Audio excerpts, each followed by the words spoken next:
I think we will start. We've got people online as well as people in the room. So my name's Sean Clark. I'm the chair of the Computer Art Society, which is organising this talk.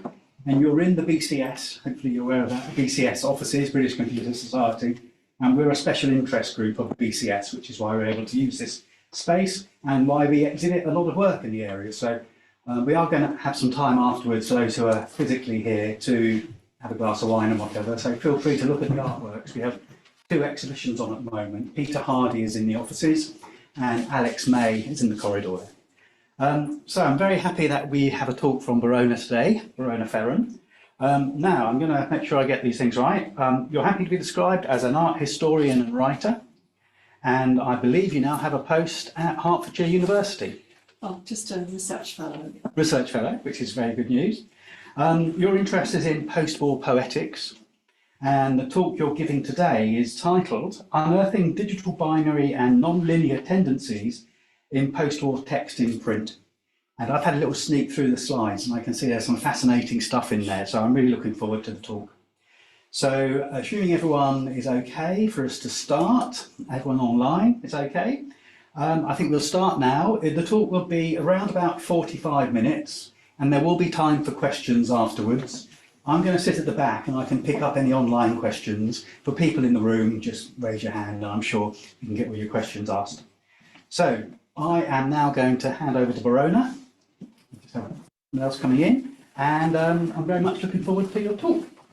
Firstly, thank you, Sean, for inviting me and Ferran for the invitation to make this presentation, and thank you to BCS for its hosting and facilitation, and thank you all for coming along.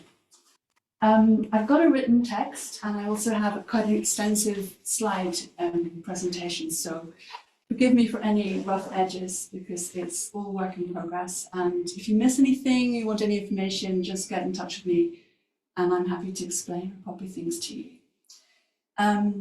So, as I'm sure many of you are aware, the Stuttgart-based theorist of information, scientist and writer Max Benzer wrote in 1965 about a generative aesthetics, in which a significant break occurs away from the human agent having control of each stage of the process of creation towards a constellation of configuring creative steps that a random computer plotter device could generatively enact.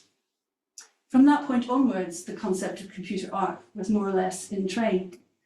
This text was published in number 19 of the booklet Wrote, this size booklet, and the poet typographer Hans-Jörg Meyer, about whom I recently wrote my doctoral thesis, is credited at the back as printer of the Wrote text. A year earlier, in an article published in the Times Literary Supplement in London, Benzer had made reference to what he called a new artificial poetry, with correspondences to abstract theories of automata and categories worked out mainly by Russian mathematicians, as he put it, earlier in the century. He argued for the necessity to break with conventions of sentiment in literature, saying experimental poetry is often accused of being dry and boring, and of course it's true that we are less moved and affected by the products of abstract rational imagination, which spring not so much from a background of true-to-life emotion, some an atmosphere of theorizing, than we are by works that result from life and feeling. He also presciently connected the apparent diminishing of the poetic element in a seemingly artificial poetry to the dwindling of vital human existence, which he then said was unavoidable in any technological civilization. He added, the programming of new text, preferably by means of computer programming language, is among the most constructive aims of the synthetic and experimental theory applied to what we might call the artificial poetry of the future. In the late 1940s, the founder of information theory, Claude Shannon, had referred to artificial languages when writing about his methods of applying modes of statistical frequency analysis to the reading of text. He drew attention to patterns of frequency of word use, for example, in statistical analysis of James Joyce's Finnegan's Wake. Benz recognized from this that it had implications for the algorithmic approach to language that he then began to explore in the 1950s. His own analysis of James Joyce's Ulysses revealed that 294 words occur 3 times, 4,776 words occur twice, 16,432 words occur once. The word which has the 10th rank in the frequency list is used 653 times, etc., etc. He was doing this manually rather than computationally. He was following Shannon in reading information as a measurable property, and this was a way of also reading literary works, not by transcendent meaning or numinous transference, but by calculating patterns of occurrence of various signs or symbols or words within a document, and then also calculating the probability or otherwise of repetition, difference, or iteration, so that meaning becomes communicated through patterns and clusters or their breaking.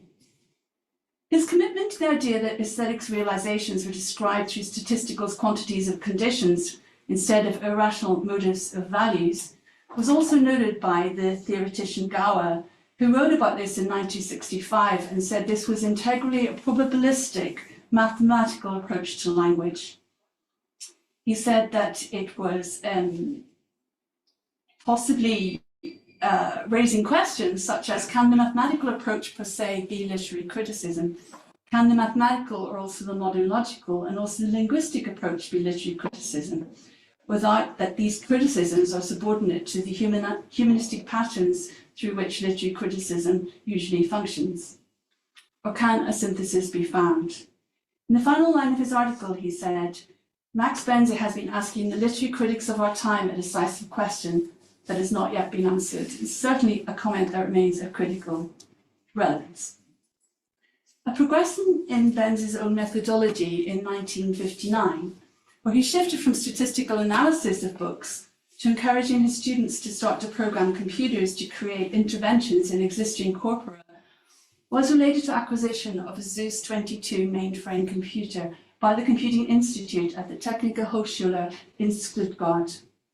In 1959, in Benze's magazine Augenblick, which preceded Rote, he published an account by his student Theo Lutz of an experiment now acknowledged as one of the very first in which computational processes were applied to literary text.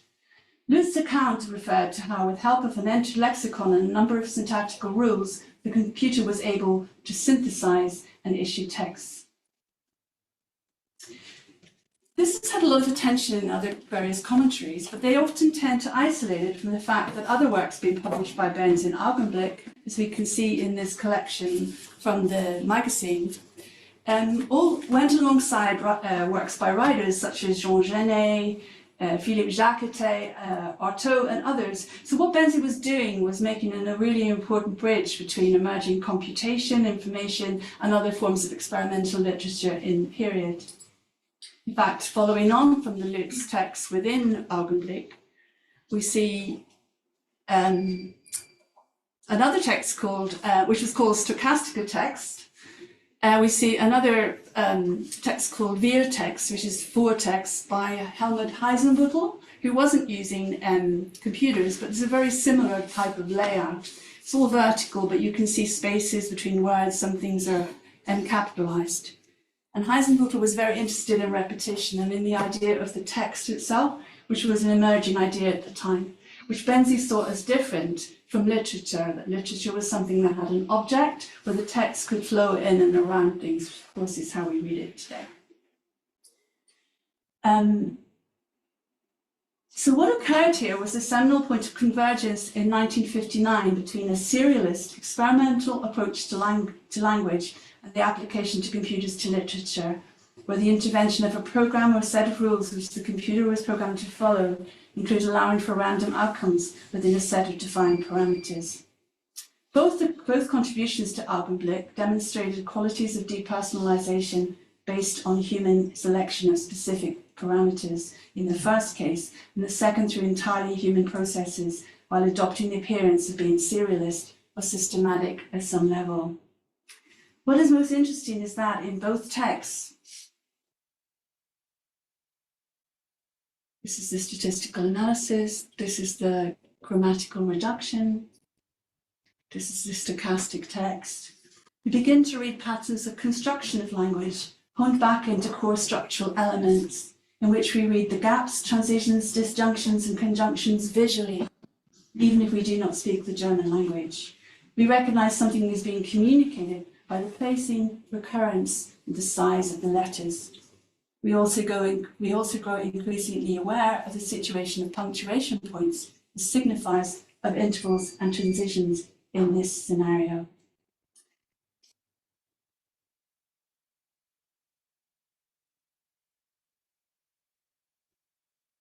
What's taking place in both works is that we are beginning to read sequence as having meaning in itself. In Lutz's case, it becomes a signifier of a machine relation, or what's been called by Hans Banjor algorithmic empathy. In the case of Helmut Heisenberg, meanwhile, the relationship is not with the machine, but with the potential of language to be written and read as if written algorithmically in the human mind. It is in this difference that a field of crossover existed for a time within the sphere of radical speculative experimentation around the roots and future of human-machine language was particularly taking place in a very pioneering way in the Stuttgart orbit. So here I want to turn briefly to Alan Turing in a lecture given when he was 25, the London Mathematical Society, in which he observed that the property of being digital should be of more interest than that of being electronic. Elucidating Turing's statement, George Dyson has observed, whether memory took the form of paper tape, vacuum tube flip-flops, mercury pulse trains, or even papyrus scrolls, it did not matter, as long as discrete symbols could be freely read, written, relocated, or even erased. It made no difference whether binary digits, instructions, data, or temporary notes were stored as sound waves in a vibrating column of mercury or as symbols on paper tape.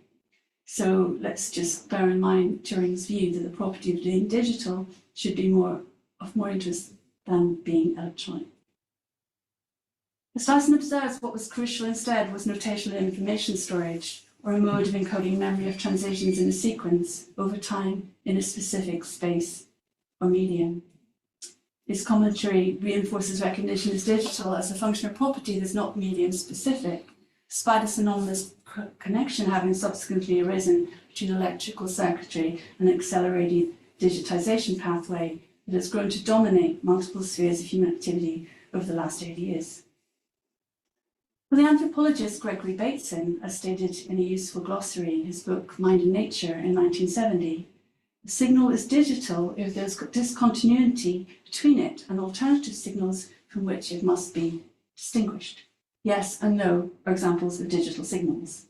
He further observed that, in contrast, when a magnitude or quantity in the signal is used to represent a continuously variable quantity in the reference, the signal is said to be analogic. In terms of the idea of digitality as closely related to atomization of elements, Turing's paper on computable numbers with an application to the Entscheidungs problem, published in 1937, so that's when he was 25, is foundational. This conceptualized an automatic computing machine based on binary symbolic logic.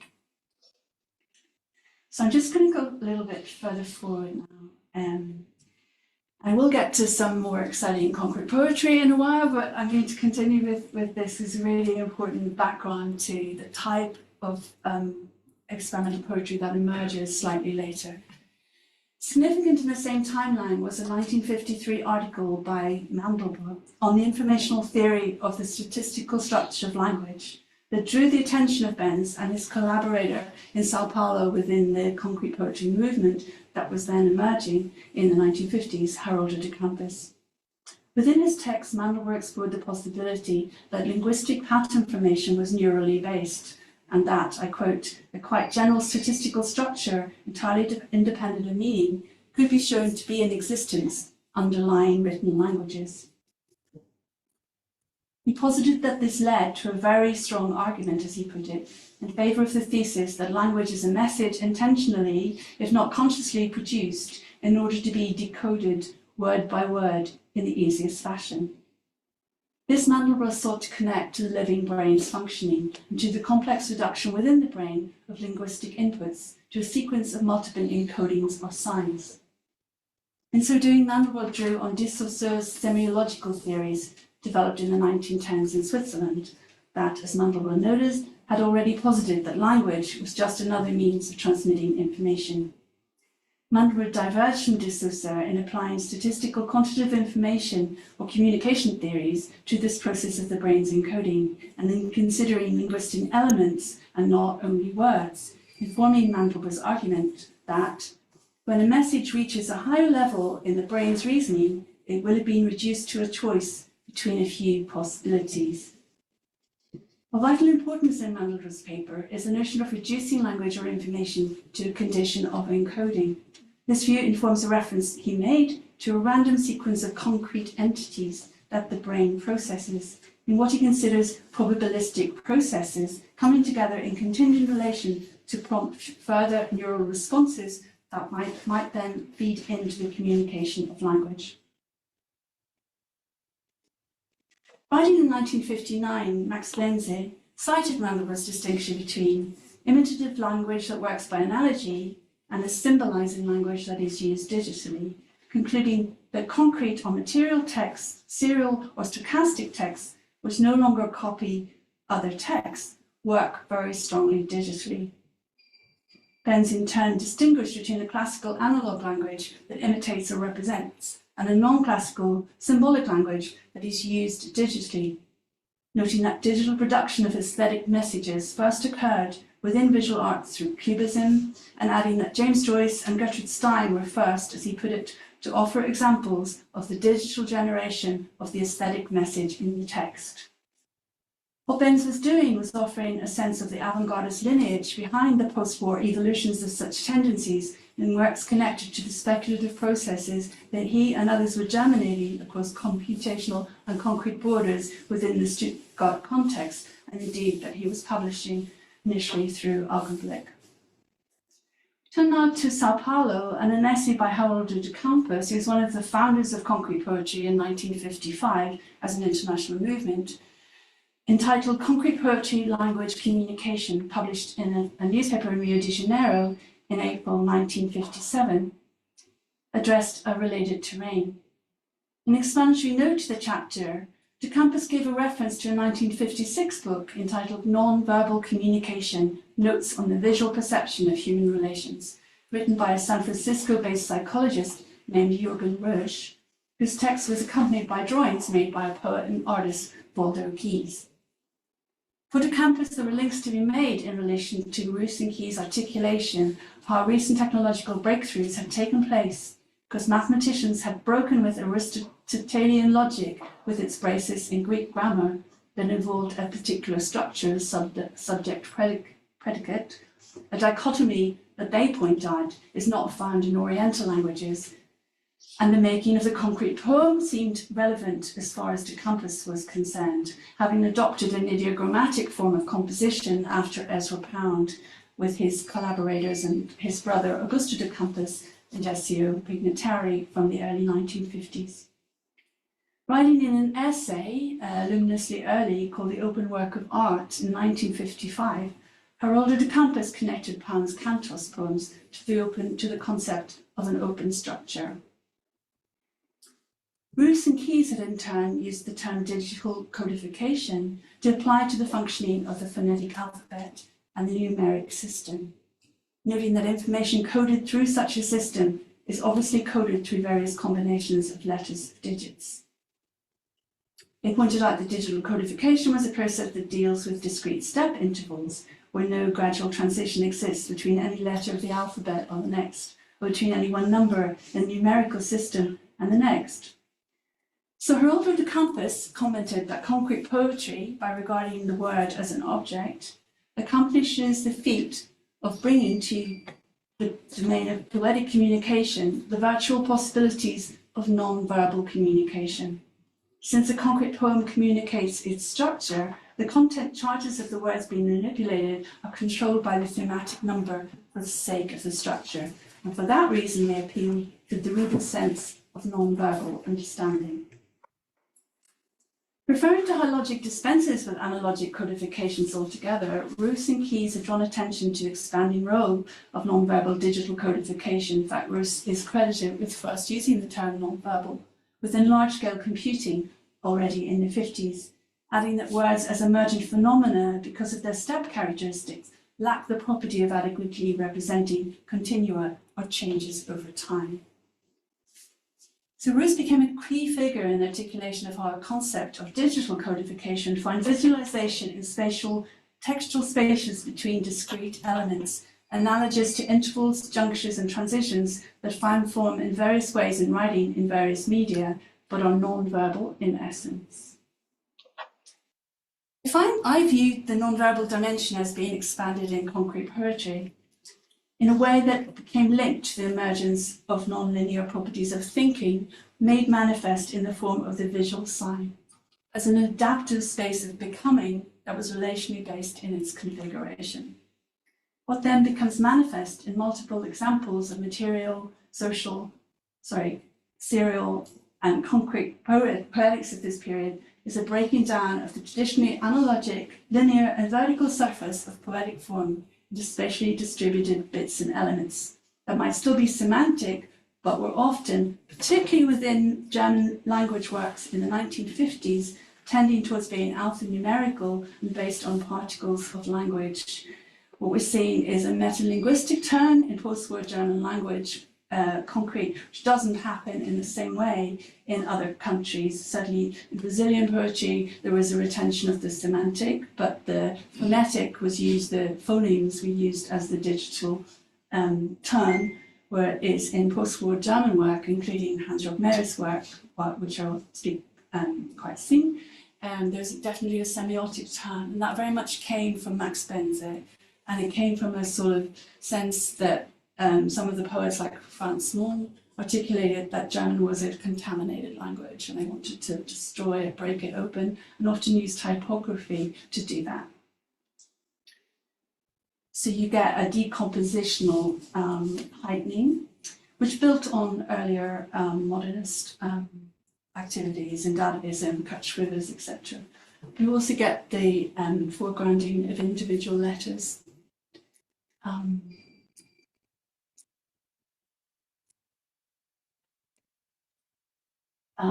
You get foregrounding of individual letters as if language is being taken apart into its smallest components. So I view this as a digital uncoding of the analogic surface, hence involving destructive textures or fragmentations, sometimes overlaid, as I will show, over semantic surfaces. These are tendencies that we find coming into innovative focus within works by the poet, publisher, typographer and printer Hans-Georg Mayer, who was taken under Benzi's wing when he was a young teenager in the 50s. Benzi's 33 years older than Mayer, but his son played football with Hans-Georg Mayer. And Mayer's father, who was a master typographer, died very suddenly of a heart attack, and Benzi recognized that this was someone to encourage and to foster. So I'm going to show you some works made in collaboration with Benzi. Hans-Georg was a prodigiously talented young typographer and printer himself. And symbiotically with Benz, at least in part, he brought generative tendencies into the act of printing and typesetting that I see in retrospect as steps, if overlooked, in the direction of what later would be described as algorithmic or generative media practices, which effectively required the destruction of the semantic and its overlay with an otherness which fitted into no category. Of course, he achieved these effects using non-electronic and non-computational systems ahead of the curve of adoption of such processes, creating effects that are both material and mediating he just stated patterns of intensive intertextual relation from a type-poetic digestion of linguistic elements. So you can see a poem by Mayer to the right. It's OIL in 1965. Mayer, in interview for my thesis, reflected his own view from the 50s and 60s that 001 was everything, and the circle and line, the modernist Futura typeface, which was actually created in 1926-27, can express everything. So the kind of work that Mayer was making in a way before he really started to adopt a more programmatic approach, gleaned in his classes with Benzi. He went to study and listen to lectures with Benzi. But Mayer's own instinct as an intuitive typesetter, type poet, was to work in a very much more organic way. These are just some examples of works from a series he made when he was 19 called 19 Typographies. All different. There's also work that he made in the early 60s, which is quite remarkable. I've never seen anything like it anywhere else. He's making these works with linotype and letterpress and hot metal type, so you can actually feel the imprint of the text on the page. So even though they look like they're conceptually algorithmic, they have a friction and a depth which we can respond to with our senses. So I want to come to a work called Rosenschildplatz. So Max Benzi suggested to Mayer, just in, as an experiment, that Mayer could lay out a number of words and phrases, some of them cliched, relating to the word rose. So Benzi made this selection of roses, and the title of the piece is Rosenschildplatz, which means rose rubbish shoot. So with a K, it's like a sort of excessive gathering of something. The rose, of course, being a highly symbolic thing. So that was developed by Mayer in the period between his return from his first visit to New York in autumn 1963 and early 1964. But having executed the initial concept, which you see here, he then, without really talking to Benz, extended autonomously in an iterative sequence of a further 9 sheets, each of which built on the former in a proto-generative fashion. So I'm just going to run through examples of the sheets. Let's look close up. You can see the depth of the imprint. So he sort of overlays through repetition, iteration, signs on signs. And then it just continues to grow darker and darker till it's almost completely unreadable. So among the lines included was Gertrude Stein's "Rose is a rose is a rose." She was very much a figurehead, looked up to by Heisenberg and Benz, etc. There are also references to Rot or Red, which of course is also the name of this pamphlet, and to Ernst Bloch, the Marxist philosopher, whose line "Es gibt auch rot Geheimnisse in der Welt, ja, nur rot." There are also red secrets in the world. Yes, only red was on the back of each of those sequence.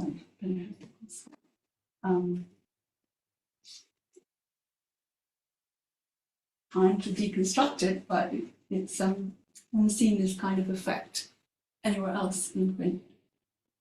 It gives a material reality to a statement made by Harold Campus. The concrete poetry attacks on all sides and at once the perceptive field of the reader. The effect is one of putting the rose-related lines into a rubbish chute through which the linguistic particles fall and become mutually contaminated. All meaning that was residual in the fragmented phrases is immolated, ingested by the process of overprinting. What nevertheless grows visible as the work progresses is the construction of memory through negation, or the reciprocal interplay of what is composed and decomposed into a new leavening.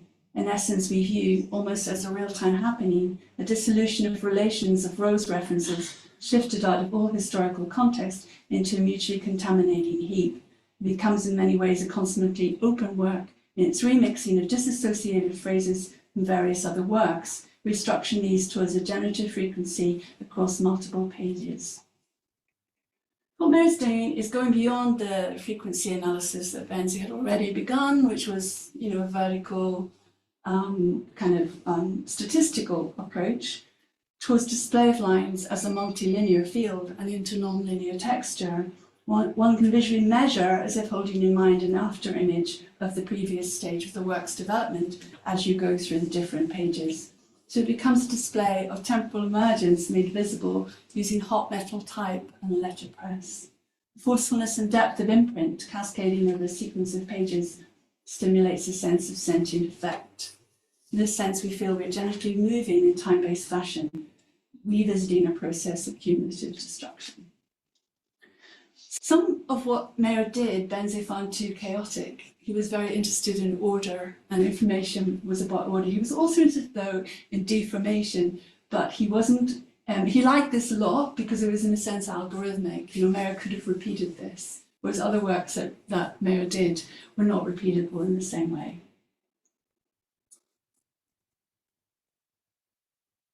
So I'm now going to come on to another work that they made together. So Benzie made a series of works around, I'll just very quickly say, it was a person called Terry Jo who was involved in she was the only one who survived when her family got murdered. And so there was a lot of discussion about what had happened. She seemed to lose her memory. So Benzie made, this is actually a real life story, Benzie made a number of works around, including a text and a film about Terry Jo. So this work by Mayer also sits in symbiotic relation to Benz, who came up with all of these words, which was to do again with the effect of traumatic events on memory and its articulation on the non-verbal. The work in this instance by Mayer is a single sheet. It was published in the Thai Poems catalogue in 1965. You see it on the left-hand side here, or the right-hand side if you're looking at it. He overprinted the words over each other. And again, I've not seen this effect anywhere else done in hot metal or letterpress. And this is made again in 1963-64. What's interesting is if you look at it under a microscope, or you look at it really close up, you can actually see the details between all the different letters. It's not analogic in the sense that the letters are not running into each other. It's actually spaced out. This is almost like an electronic turn before he was using electronic systems, which he didn't really. But what's this happening, and I should say this, Hans-Roch Mayer studied professionally as a printer and as a typesetter. But this was at a time when, alongside the information revolution that was happening, there was also a revolution going on in printing. Richard Hamilton was one of the first people to notice this. And it was actually the fact that there were new forms of printing emerging, which were light-based as well, photo composition, photo setting, which was a break with 500 years of what had happened with hot metal type and the Gutenberg Revolution. This was happening underneath. So Mayer was using both letterpress and photo composition in some of his works of the 60s, as I will come on to a bit later. I better go quickly. So this is another poem that Mayer typeset for Benze, using here the distinctive future typeface. And this has been a poem which is actually analysed quite closely by Rudolf Arnheim in his book on visual perception, because it seems to be, as Arnheim puts it, it shows the network of the mind thinking about itself. So it's kind of non-linear, and it draws you into this spatial constellation language.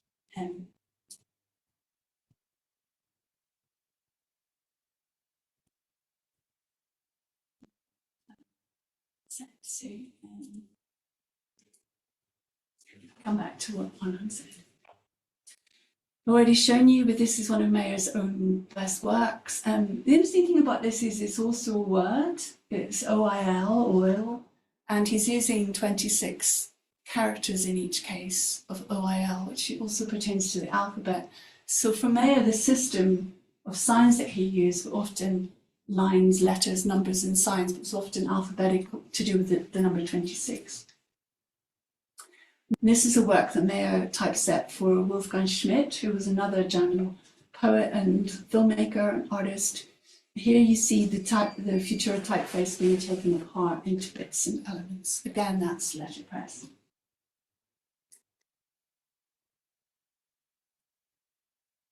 This is one of Mayer's own typo actions, which he started making in the mid-60s. He sort of moved out of Benzi's orbit by 1965-66, moved to England, although he still made a lot of work in Stuttgart. And his work becomes much more freed up. And this is using random elements that he found in the type factory. you like to work with randomness, but also you can see there's also a degree of order. This is another version of it. Another version. They're all different. And I want to look at Hans-Georg Mayer's, one of his masterworks, his Typo Actionen, Typo Actions. This is actually a book, which is a Leporello. And again, there's a number of different things going on, different elements that are being imprinted. He's using both offset, he's using a light process and a letterpress process in this. And all the elements, there are gaps between them. And you can see the progression again over a number of sheets. So at the end, again, it's almost, you can't, actually these are all letters of the alphabet initially, minimized. And this is another work he made. It was the introduction to his third concrete poetry portfolio. Jascha Reithart was invited to pull together a number of views by the contributing poets on what they felt about concrete poetry in 1966. So Hans-Georg typeset it after Jascha had edited it together using his characteristic lack of capitalization and lack of punctuation. He always worked with kind of spaces between words and rather than full stops. And he didn't use, it was all lowercase. So once Jascha had done the initial editing, Mayer decided in his, just autonomously, to start overprinting it. So you get this, you can see Jascha's name up there at the top. So what Hans-Georg would do would turn it 4 ways in the printer, 4 different directions. So you get this very strange cumulative effect happening, where some things remain legible, but also their meaning changes through the fact that they've been left to be looked at. And what's of course interesting at this point in 1966 when he was making it is that there was no longer any consensus internationally about what concrete poetry was. It was no longer felt to be this kind of collective movement that everyone signed up to, all kinds of factions and subdivisions opening up, and Mayer kind of gives that visual form.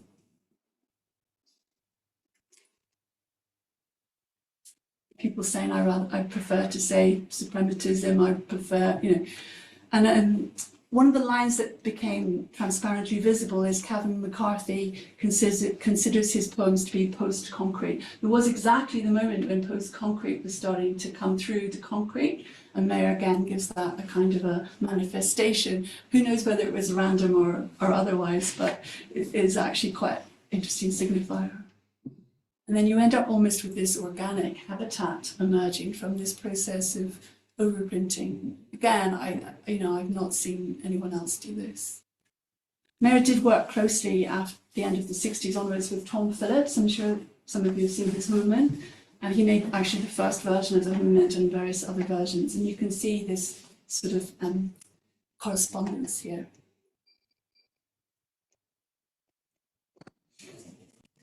So this is what it looks like at the end, and then like this as well. Beautiful. So he made 3 concrete poetry portfolios. The first one was actually called 13 Visual Texts. This was 1964. He used coloured paper, which hadn't really been done before. All the works are typeset in Futura. There's a kind of graphic notation emerging into semiotic notation. These works, so 6 of them are from poets from Brazil and 6 are from poets from Germany. Mayer was given handwritten version by Haroldo de Campos, who visited Stuttgart in 1964, of one of the poems here on the left by Pedro Zisto.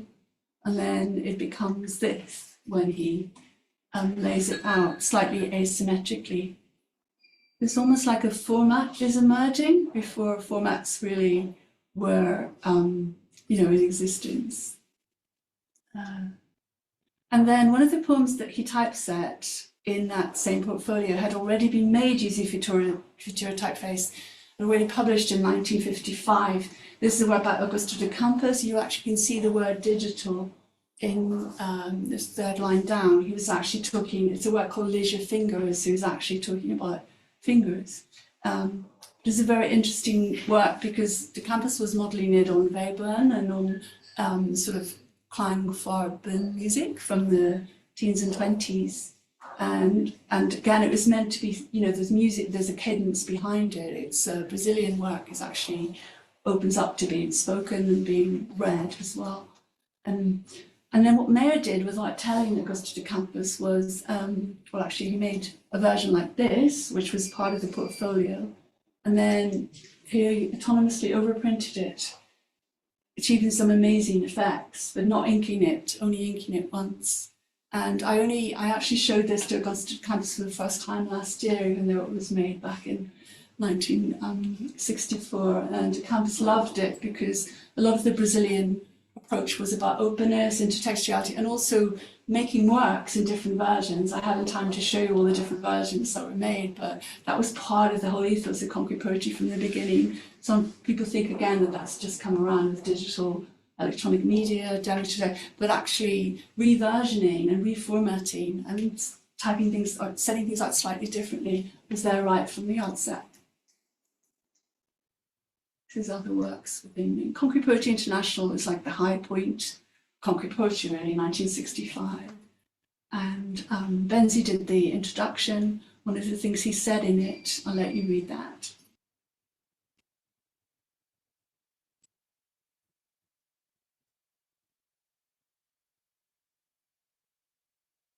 So the same year as he was theorizing the beginning of computer graphics, this was happening as well. So it was all part of the same ecosystem. It wasn't like print and computational ideas were separate. They were flowing and cross-fertilizing, cross-pollinating at this point.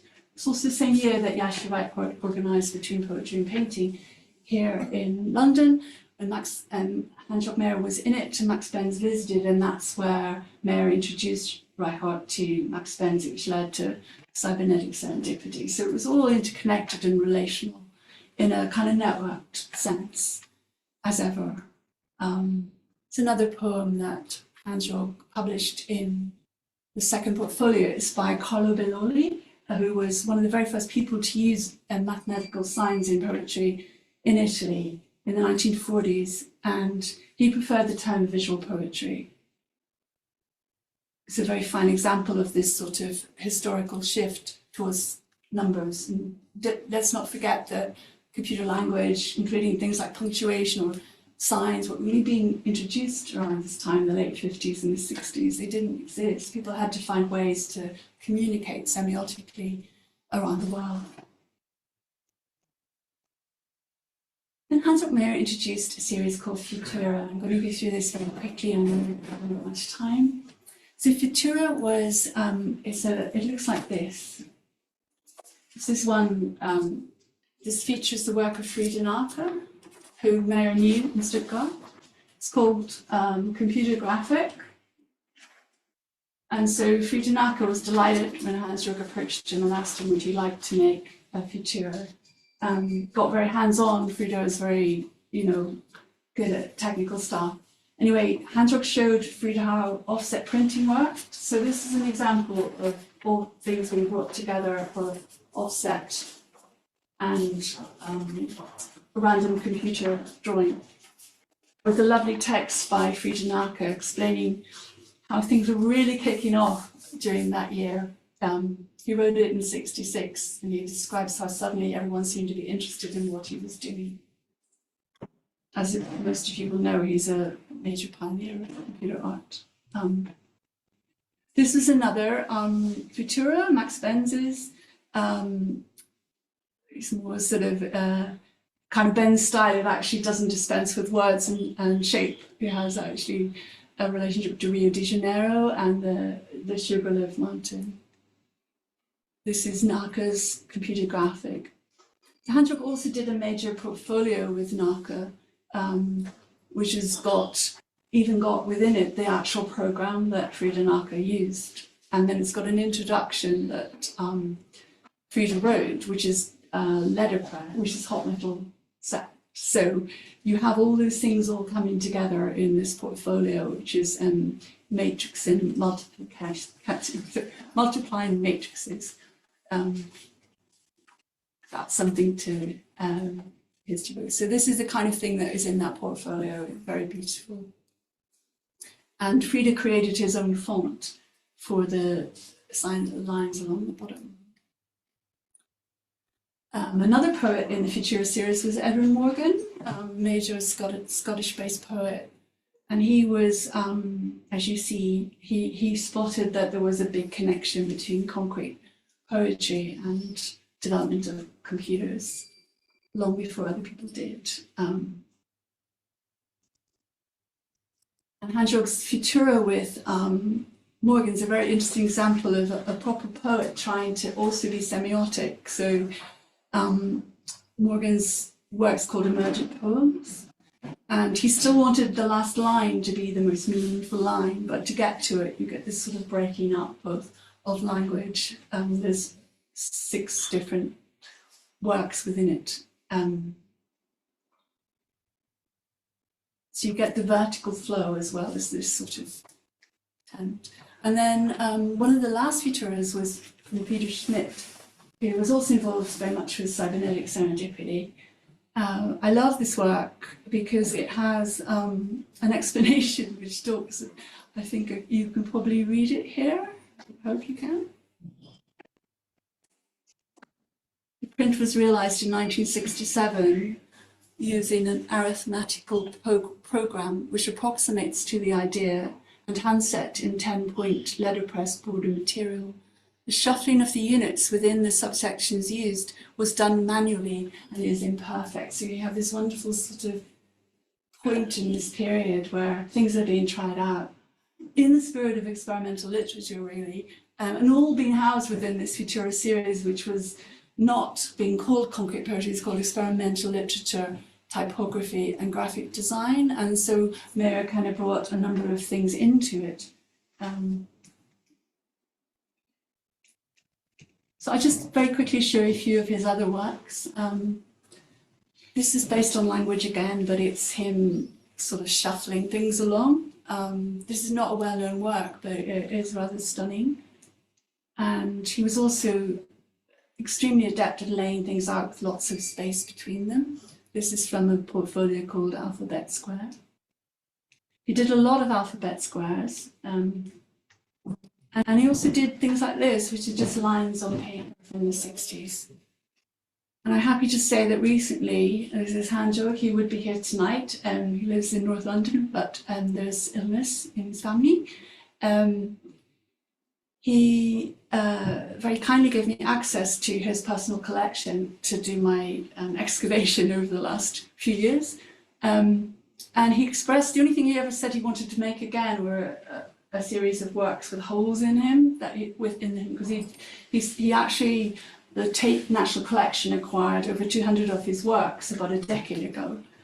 But he has copies of most things, or versions of most things, editions of most things, and he couldn't find these works with holes in them. So just last year, with the help of some friends at Bristol University, we discovered that there was an old perforation machine, which is Victorian, which the Bath Post Office Museum, which was closing down, wanted to find somewhere for it to go, like another museum. So it took quite a lot of negotiation. Anyway, it's now installed in Hans-Jörg's studio. And he's been making loads and loads and loads of these works with the holes, which look like this. They are incredible, and I feel really happy to have had a role in helping to help generate them.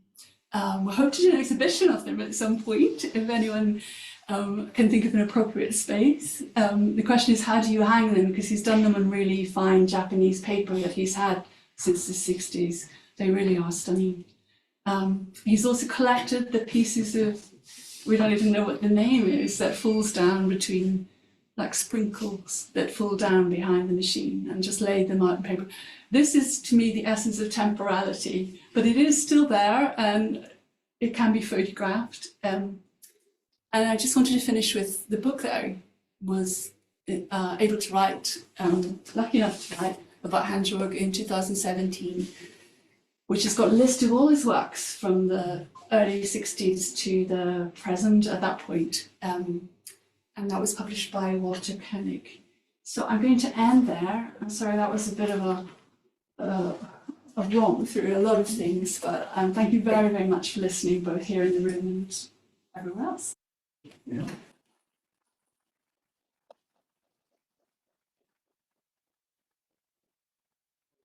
Do have time for questions, so anybody online, please type them into the box. Anybody in the room? Yep. On your last query about the little bits that were falling through, are they like, we've heard in, when you, I think it was in the US, when you were in a voting booth and you punch out the name, and they call those little bits, I think, chats. Yeah. Perfect. So that might be That's something like fantastic. that. Thank you very much. Well, I'm going to nip in because I've got loads of questions, but I'm going to ask as one. So, a few notes I went along a few. So, throughout the talk, you use terms such as digital, algorithmic, generative, and clearly process is very important to everything that's going on. So, when did computers start to be used within this? Because clearly the language and the process is very computer compatible. Were these early algorithms effectively people in enacting the algorithm, or were they computer-based? They realised them through computers? Stochastic text in 1959 is one of the very earliest, and that was a kind of, it took some words and lines from Kafka's Castle, famously sort of, it's not remixing, it's like put it into a random program which was being written with stochastic text. That is often seen as one of the early works of electronic literature. Lord Katz in his media poetry starts more or less there. I guess what I hope I was conveying was that all the other works that I showed were not using computers, although you could look at von Neumann's book in the same period, 58, 59, where he's talking about the computer in the brain and saying that our brains, which he was writing from the late 40s, are digital. And that's obviously still an open. So what I was sort of wondering is that, of course, computation doesn't require a computer. The first ever computers were humans who were able to solve computational problems. Yeah. Was there a sort of computational process taking place in the production of these works? Yes, I think for Hans Rockmayer, the alphabet was a system, and in fact, Decio Pignataro in São Paulo said that the alphabet is a computer. So anything that you can pass numerically and build, like what Hans Rock tended to do was use addition, subtraction, multiplication, the basic formula of mathematics for his, situating elements, shall we say. And you mentioned Turing as well, and of course Turing, there was this notion of Turing completeness, which is a way of describing a machine that is a computational machine. Was that a concept that people engaged with? I haven't come across that in my... But they were aware of Turing's work because of symbolic processing, which... I would imagine so, and obviously Benzi was, but I mean, I was making those links myself. I haven't found it in the literature. I think information communication theory was what was being referenced by De Campos and Benzi, who were the leading theorists. But you demonstrated that towards the end of your talk, this coming together between Frida, a computer artist, or digital artist, computer artist, and the concrete poetry school working together. That's very interesting. But let's not forget, and I think this is very important to say, that I think the idea of the program was the unifier in some ways. That was being explored in typography and various things in Stuttgart. It was preoccupying a lot of people there. What is a program? But let's not forget the computer art wasn't named as such at that point. It really wasn't. That's something that I think we can push forward to the end of the decade. It hadn't been codified in that sense. So like any other medium that was being tried out, people were starting to make, like John Sharkey is a really incredible Irish London-based poet. He used to try and get poetry onto film. It was the first time that people were actually able to use electronic media to do the non-linear. Lillian Lynn using poem machines, using Electroset on poem machines. That was all just happening for the first time. So I guess the computer or electronic media was just one other of these, this new spectrum.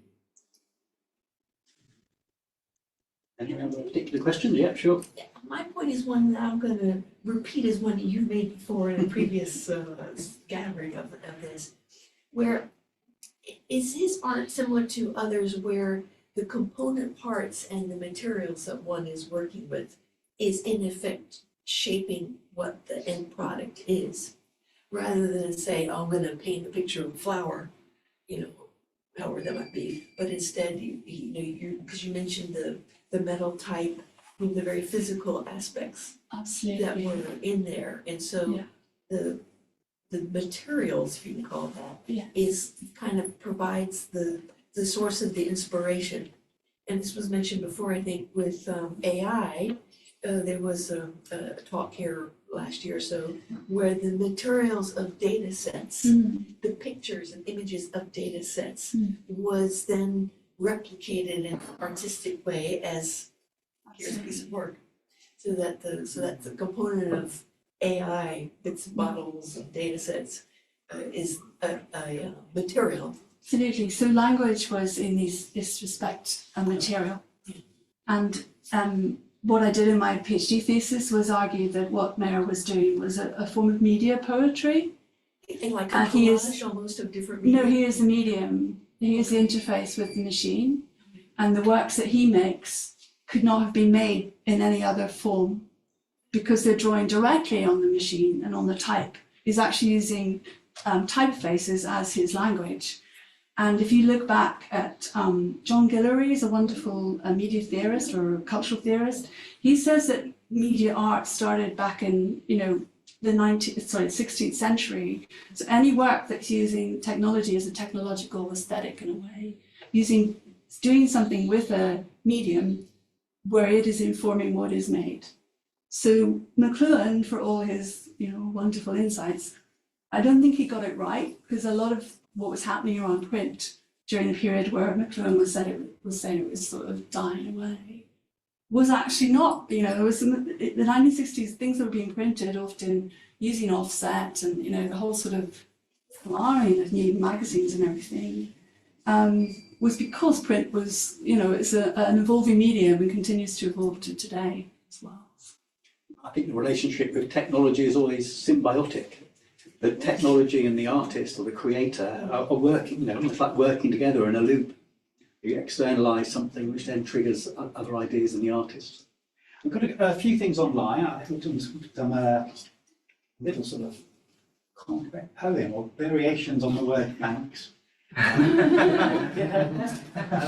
So next one is, I'd like to know how long the manual analysis of Ulysses took. It's a great question. Yeah, it sounds painful at first. Yeah, I know. I was thinking that coming Was here done too. manually. I was It thinking must at the have time, been. computer Yeah. program, but Yeah, it must yeah, have been. you couldn't have done that yet, yeah. And then another, thanks very much, watching with interest, and thanks to Paul as well, yeah, thank you, Paul, for bringing this together. So I have another question as well, which is, do you, and you sort of alluded to it actually, do you see the influence of this work, concrete poetry, in contemporary creative practice? Yeah, so basically my last chapter is all about, 'cause I'm writing it, in this period where even from when I started in 2016 to when I ended it, everything was changing. And first of all, there was the material turn of around 2012, everyone started getting back into all of that. But also during lockdown, people started generating a lot more concrete stuff online. Because it's containable, it's not an overload. You get this sense of you can look at something and it may be pared back to the minimum, but it holds your attention. So it had a kind of rebirth in a way. And then obviously with NFTs coming through, NFT poetry, the same sense of temporality coming through, and like snatching something from the flow so you can kind of call it something that can be transferred to someone else. So there's a whole relationship there. And now you've got in generative art, generative poetics, increasing desire to understand the history of it all, which is one of the reasons I've been really enjoying pinning the past and the present together, because the roots are deeper than perhaps have been thought. I just realised that it was like an early digital heritage that I wasn't aware of. When I came across the reference to this work in 1959 from Benz into Campus, being digital, like Joyce is, my world's shifted on its axis. I mean, that's a really major shift. You know, if you've been brought up like me, coming into professional life in the 90s and new media's emergence, you know, that was all about kind of lifting off, leaving the page and the gravity behind, as Bronac sort of said. But it's sort of, one has to slightly shift the perspective, I think, the implications of some of this. I follow an Instagram, I think it's called Modern Typography, which is animations. And I sort of definitely see a connection there, people exploring type, but they're animated, they're little videos, little animated GIFs of text moving and that sort of thing. So I definitely see a connection there. Yeah, not to mention AI, I mean, that's a whole other part too. But, you know, the actual sense of complete, you can say some of this was laying the ground for automated text, but is there a difference between an autopoetics of emergence and an automated text? And I sort of think there is. You look at Bob Cobbing's work, you look at Mayer's work, there's a frictional resistance within the form which holds time in place. And that's really meaningful. And, you know, we have to sort of grapple with the implications. Do we need this somehow? Is that why there's a renewed interest in some of this stuff? We like to open this up, and it was actually made that way. You know, everything was designed like in a particular way. It wasn't just thrown together. And that's sort of, yeah. I certainly think that interest in physicality, things again, Yeah. it is in part a reaction to this insanely digitized world. Nothing has any sort of permanence. Whereas you pick up something like that, if that's an original, what's that, 50 years old or beyond, you pick it up and it's a thing that you know has got history. Even that individual copy has history. Whereas digital, it flies around the world, it doesn't necessarily pick up its sort of journey, if you see the digital thing in front of you. I've got a question here that I can't see. Might have to ask Jeff to read this question out because I can't see the text. Okay, this question is from Johnny Dean Mann, who is the editor of the Tickle magazine, which we're sort of connected with in the Computer Art Society. For interest, Bob Janssen did a computational analysis of Ulysses from the Bibliothèque Nationale in Paris in the 90s. He used hypertext HyperCard and the Apple system. So that's interesting. Very, yeah. Yeah. Yeah.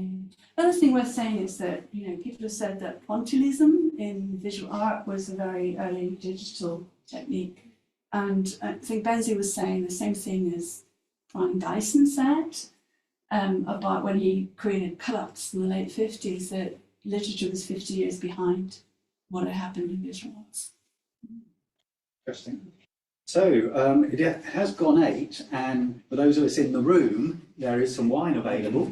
For those of you online, I'm afraid you can't really out there. And just to confirm, you're happy for this talk to go online? Great. So it was a really good talk, so it deserves to be shared. So that will happen over the next couple of days. And hopefully, maybe in other ways, we can continue this conversation because I'm fascinated by the work and it just seems really relevant to now. Good. That you're doing this research. Glad to Do you hear intend to publish the thesis in some form? Yeah, I'm reworking into a different format. So yeah, it'd be great to stay in touch with thoughts and ideas and comments, please. And thank you for listening. Thank you all very much, online and off. It's going.